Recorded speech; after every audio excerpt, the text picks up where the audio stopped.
अस्सलाम वालेकुम। डॉक्टर हफीज़ रहमान पाकिस्तान जमहूरियत इत्तेहाद की जानिब से आपसे मुखातिब है। आज आपको एक बड़े ज़बरदस्त किस्म की नफसियाती, हमारा जो कौमी नफसियाती अलमिया है उसके हवाले से मैं आपसे बात करूंगा। हम मिन हैसल कौम, हम एलीट क्लास को तो बज़ाहिर बुरा कहते हैं कि जी ये चोर हैं, इन्होंने बैरूनी मुल्क में जायदादें खरीदी हैं या इन्होंने अरबों खरबों रुपए की मार धाड़ की हुई है। लेकिन दरअसल कहीं ना कहीं हमारे दिल में ये बात है कि हम इन जैसा भी बनना चाहते हैं। ऑनेस्टली मैं आपको ये बात बता रहा हूं, हमारा मिडिल क्लास का जो तबका है उसका जो आइडियल है वो एलीट क्लास है। यानी उसकी ख्वाहिश है कि वो लैंड क्रूजर में घूमे, वो पिजारों में घूमे, वो बैरून मुल्क के टूर लगाए, चाहे वो हराम की कमाई से लगाए। वो उन जैसा बनना चाहता है, वो उस एलीट क्लास का मेंबर बनना चाहता है, वो उसमें शामिल होना चाहता है। तो जो माशरा जिसका मिडिल क्लास तबका जो है, याद रखें ये बात कि हमेशा मिडिल क्लास तबका जो है ये इनकलाब लाता है, ये तब्दीली लाता है, ये चेंज लाता है। गरीब तबका तो अपने मसाइल में फंसा होता है। गरीब तबके का ख्याल मतवस्त तबका रखता है। गरीब तबके से ही मतवस्त तबके की शुरुआत होती है। आप गुर्बत से मतवस्त तबके की तरफ जाते हैं, आप दो चार अपने वक्त की इज्जत से आबरूमंदाना रोटी पैदा करने लगते हैं। इसको कहते हैं मतवस्त तबका। यानी पाकिस्तान में ये मुमकिन ही नहीं है, 75 साल की तारीख आप उठा के देख लें कि कोई शख्स एलीट क्लास का हो और वो ये कहे कि ये मेरा ऑनेस्टी का पैसा है। इम्पॉसिबल। अगर कोई लीडर 400 कनाल के घर में रहता है या वो ये कहता है कि मैं मलेशिया के शहजादों के साथ एचईएसएन कॉलेज में पढ़ता था, अगर किसी लीडर के एसेट्स 1 अरब रुपए के हैं और वो लाखों एकड़ जमीन का मालिक है, अगर कोई लीडर ये कहता है कि ये मैंने बाहर मुल्कों में जायदादें खरीदी हैं, इसमें कहीं ना कहीं हराम की कमाई शामिल है, उसके खून में शामिल है। ये एलीट क्लास का हमारा सिनेरियो है। जो मतवस्त तबका है वो गुर्बत से आता है और वो अपने हालात कुछ बेहतर कर लेता है।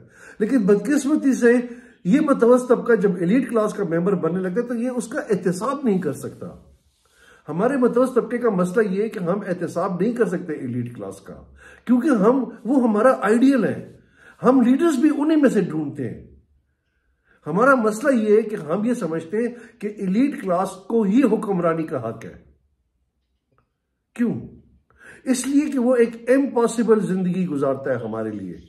हमारी नजर से हम समझते हैं कि लीडर वो होता है कि जो एक नामुमकिन जिंदगी गुजारता हो। हम मतवस्त तबके में से लीडरशिप को एक्सेप्ट नहीं करते।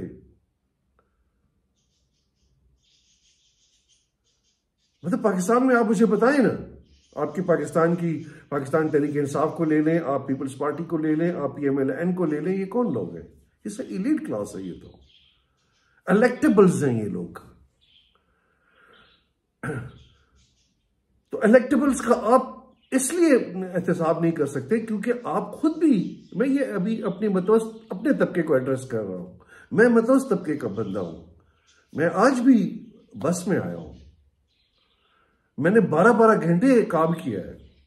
ये मेरे पास आज 40 साल की प्रैक्टिस के बाद ये वाहिद घर है मेरे पास एक घर है और एक गाड़ी है। मेरी गाड़ी जो है वो तकरीबन 2005 का मॉडल है, तो 18 साल पुरानी है। मैंने अपनी जिंदगी में 5 बच्चे में से 4 को पढ़ा दिया, 5 को पढ़ाया, 4 जो डॉक्टर बन गए। ये एक मतवस्त तबके की बस ज्यादा से ज्यादा ये 40 साल की स्ट्रगल का ये रिजल्ट है।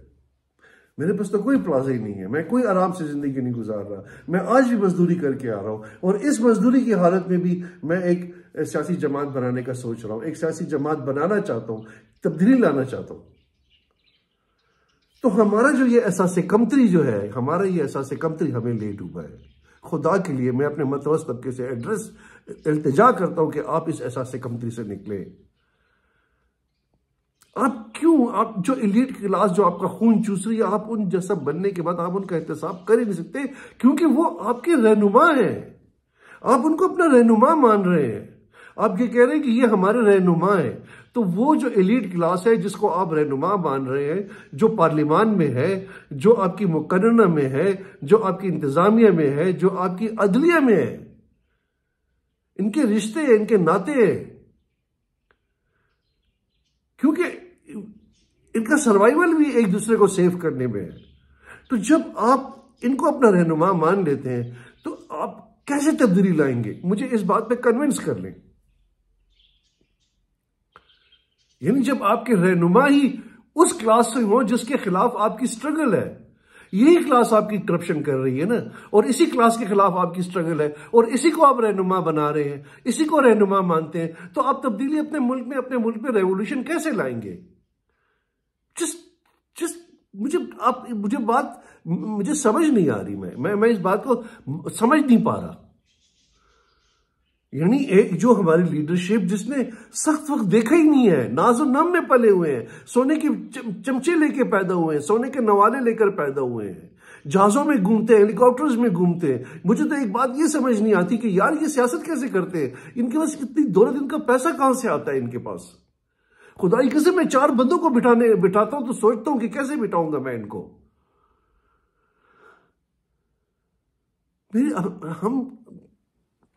हमने मेहनत करके अपने हम पैसा जोड़ के सोचते हैं, बच्चों की शादियां करते हैं तो सोचते हैं, हम एक एक कदम उठाते हुए सोचते हैं। ये तो सोचते ही नहीं है, इनके पास इतना पैसा है कि ये सोचते ही नहीं है इस बात के बारे में कि कोई वो। आज भी मैं आपको श्रुतियन कहता हूं, मैं ऐसे जानता हूं लीडरों को कि जिन्होंने कभी बड़ा गोश्त नहीं खाया, जो कि चीनी की जगह वो शहद इस्तेमाल करते हैं, हनी इस्तेमाल करते हैं। उन्होंने चीनी खाई ही नहीं जिंदगी में कभी, प्योर हनी। हम हनी अफोर्ड नहीं कर सकते क्योंकि एक्सपेंसिव है, मिलती नहीं है। पहले खालिस मिलेगी नहीं, हमें मिलेगी तो नंबर 2 मिलेगी। ये इनकी खुराक है। इनके दस्तरखान जाके देखें, इनका खाना पीना, इनका रहन सहन, इनकी गाड़ियां, इनका घूमना, इनके लिबास। यार कैसे ये आपके रहनुमा हो सकते हैं? खुदा के लिए अपने रहनुमाई के लिए अपने एहसास कमतरी से निकलो, अपनी एहसास कमतरी से निकलो। रहनुमा तुम हो क्योंकि तुम तादाद में ज्यादा हो। इन जैसा मत बनो। ये जालिम है, इन्होंने तुम्हें लूटा है, इन्होंने तुम्हारे ही खून चूस कर ये एलीट क्लास बनी है। ये अशराफिया जो है इसने तुम्हारा खून चूसा है। तो ये आज आपसे ये बात करनी थी और इसे आपको ये समझाना था कि आप मतवस्त तबके, जो जब तक आपके यहाँ आपकी लीडरशिप, आपकी सियासी जमात, आपके रहनुमा मतवस्त तबके से नहीं आएंगे, हम इस मुल्क में ये पार्लियामान आपके लिए तब्दीली नहीं ला सकती, क्योंकि ये कानून साजी अपने तबके को सामने रखकर करती है। ये कानून अपने तबके को सामने रखते हैं। ये अपनी करप्शन को बचाने के लिए वो कानून साजी करते हैं। जो भी एलीट क्लास की जमात है, ये सब एक दूसरे के साथ मिले हुए हैं। ये जो सामने लड़ते हैं, ये नूरा कुश्ती है इनकी 100% ये नूरा कुश्ती है। आप किसी भी जो जमात रूलिंग रही, आप पीटीआई वालों से पूछें, आप पीपल्स पार्टी से पूछें, आप पीएमएलएन से पूछें, आपने ऐसी कौन सी कानून साजी की जिससे मतवस्त तबके के हकूक पे डाका ना पड़े? इसके बारे में मैं आपसे बातें करूंगा। ये करप्शन अगर रोकना चाहते हैं तो करप्शन काबीना से अख्तियार उठाकर पार्लियामान को दे दें। आप जो मुआहिदे करते हैं उसको पार्लियामान में लें, लेकिन ये तो नहीं लाएंगे वो मुआहिदे, क्योंकि उसमें करप्शन इन्वॉल्व है इनकी। बहुत शुक्रिया आपका, थैंक यू वेरी मच। अपना ख्याल रखें। पाकिस्तान जमहूरी इत्तेहाद की जानिब आएं। PJI, पाकिस्तान जमहूरी इत्तेहाद, a revolutionary party that wants to bring revolution in this country through middle class। ठीक है मेरे भाई, बहुत शुक्रिया, थैंक यू वेरी मच।